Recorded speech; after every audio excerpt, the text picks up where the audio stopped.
Hizi ni ripoti za kimichezo kutoka hapa Bwigane TV. Bwana, taarifa ambayo tunayo hivi sasa ni kuhusiana na kusimamishwa ama pia tofauti na kwamba taarifa inahusiana na kusimamishwa kazi kwa ofisa mtendaji mkuu wa TPLB kwa maana Almas Kasongo. Pia sambamba na hilo bwana, mwenyekiti wa bodi ya ligi kuu Tanzania hapa na mzungumzia Steven Mguto, yeye naye amewasilisha barua kujiuzuru wadhifa huo. Sasa taarifa kutoka Tanzania Football Federation kwa maana ya TFF kwa Kiswahili, ikiwa inamaanisha kwamba shirikisho la mpira wa miguu Tanzania, TFF bwana imetoa taarifa inayoeleza kwamba mwenyekiti wa bodi ya ligi kuu Tanzania TPLB Steven Mguto amewasilisha barua ya kujiuzuru wadhifa huo. Wakati huo pia, katika hatua nyingine, rais wa shirikisho la mpira wa miguu Tanzania TFF Wallace Karia amemsimamisha kazi ofisa mtendaji mkuu wa TPLB Almas Kasongo.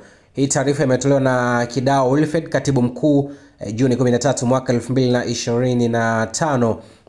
Taarifa ambayo bila shaka watu wengi walikuwa mara baada ya kuona, bila shaka watakuwa wanajiuliza haswa nini kinachoendelea. Lakini pia nikwambia kwamba taarifa hii sisi tutazidi kufuatilia zaidi kiundani ili kuweza kufahamu na kuelewa ni nini haswa zaidi ambacho kimejiri na kutokea, fukuto likiendelea kufukuta kweli, na tukiona Wallace Karia ambaye yeye kwa upande wake rais wa shirikisho la mpira wa miguu Tanzania akimsimamisha kazi mtendaji mkuu wa TPLB.